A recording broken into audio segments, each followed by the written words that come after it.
মুরগির খাদ্যের মাধ্যমে মুরগিতে যে পরিমাণ বিষাক্ত কেমিক্যাল ক্রোমিয়াম ঢুকে পড়েছে তাতে ওই মুরগি খেলে অনায়াসেই মানুষের শরীরে বিষাক্ত ক্রোমিয়াম ঢুকে পড়বে বলে মনে করছেন গবেষকেরা। আবার আরেকটি গবেষণা থেকে জানা যাচ্ছে মুরগিতে যে পরিমাণ অ্যান্টিবায়োটিক দেয়া হচ্ছে তাতে ভোক্তারা অ্যান্টিবায়োটিক ওষুধ খেতে না চাইলেও খেতে হবে যদি ওই মুরগি তারা খেয়ে থাকেন। আশিকুর রহমান চৌধুরীর বিশেষ রিপোর্ট। সম্প্রতি র্যাবের একটি অভিযানে জানা যায় পুরান ঢাকার চামড়া কারখানার আশপাশে যে অসংখ্য পোল্ট্রি খাদ্যের কারখানা গড়ে উঠেছে সেখানে মুরগির খাদ্যে প্রোটিন হিসেবে মেশানো হচ্ছে চামড়ার উচ্ছিষ্ট আবর্জনা। উচ্ছিষ্ট চামড়াও সমস্যা ছিল না, সমস্যা হলো চামড়া কারখানার যত বিষাক্ত ক্রোমিয়াম রয়েছে তা মিশে থাকে চামড়ার ওই উচ্ছিষ্ট অংশে। র্যাবের ওই অভিযানের ভিত্তি ছিল ঢাকা বিশ্ববিদ্যালয়ের রসায়ন বিভাগের অধ্যাপক ডক্টর আবুল হোসেনের একটি গবেষণা। তিনি ওই গবেষণার শুরুতে হাজারীবাগের একটি কারখানা থেকে মুরগির খাদ্য এনে মুরগিকে 2 মাস খাওয়ান।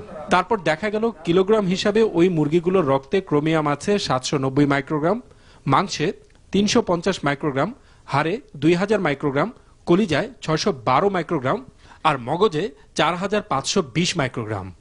অর্থাৎ গোটা মুরগিটাই হয়ে পড়েছে বিষাক্ত, যা মানুষ খেয়ে যাচ্ছে। একজন লোক যদি ডেইলি 250 গ্রামও মাংস খায় তাহলে এর মধ্যে আসতেছে আপনার প্রায় 87 মাইক্রোগ্রাম। অথচ ওয়ার্ল্ড হেলথ অর্গানাইজেশন এবং environmental protection agency of America থেকে যেটা স্ট্যান্ডার্ড ধরা হয় যে একজন পূর্ণবয়স্ক প্রাপ্তবয়স্ক মানুষ সর্বোচ্চ একদিনে 35 মাইক্রোগ্রাম ক্রোমিয়াম খেতে পারে, তাহলে তার কোনো সমস্যা হয় না।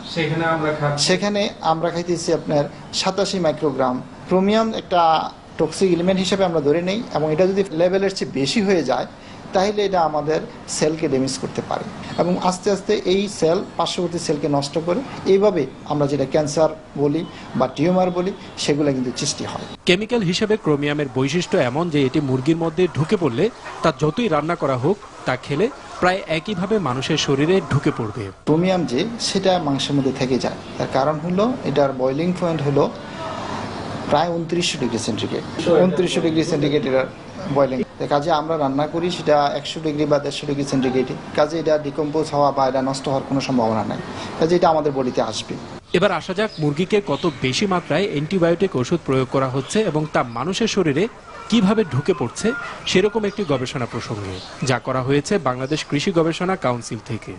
ওই গবেষণায় দেখা যাচ্ছে যে শতকরা 100% মুরগির ডিমে সিপ্রোফ্লক্সাসিন নামের এক ধরনের অ্যান্টিবায়োটিক ওষুধের উপস্থিতি পাওয়া যাচ্ছে। সেখানে অন্যান্য অ্যান্টিবায়োটিক ওষুধের উপস্থিতি পাওয়া যাচ্ছে শতকরা 80% মুরগির ডিমে, এবং এটি পাওয়া যাচ্ছে সহনশীল মাত্রার চেয়ে 3 থেকে 5 গুণ বেশি। আর মুরগির ক্ষেত্রে যেটা দেখা যাচ্ছে যে এ ধরনের খামারের চেয়ে বাজারের মুরগিকে অনেক বেশি অ্যান্টিবায়োটিক ওষুধ প্রয়োগ করা হচ্ছে।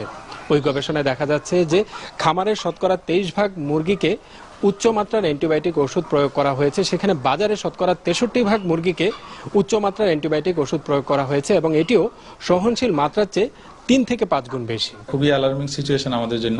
এটা হিউম্যান বডিতে ঢুকে, হ্যাঁ, এবং হিউম্যান বডিতে ঢুকে। এবং যখন আমরা পোল্ট্রিতে আমরা অ্যান্টিবায়োটিক ইউজ করি তখন এটা বেসিক্যালি আমরা অ্যান্টিবায়োটিকটা যে 5টা যে ফাংশনিং অর্গান যেটা আমরা বলি লিভার, কিডনি, ইন্টেস্টাইন, এগুলোতে অ্যাকচুয়ালি বেসিক্যালি প্রথম ডিপোজিটেড হয়। ইলা, কলিজা, অন্ত্র এবং বিশেষ করে যে হাড়, এবং আমরা হাড় যে খাই এবং এটা মজ্জা অনেকে পছন্দ করি, কাজে আমরা এই মজ্জাটাও যেন আমরা চেবিয়ে চেবিয়ে না খাই। এগুলোর মধ্যে কি অ্যান্টিবায়োটিকের পরিমাণটা বেশি।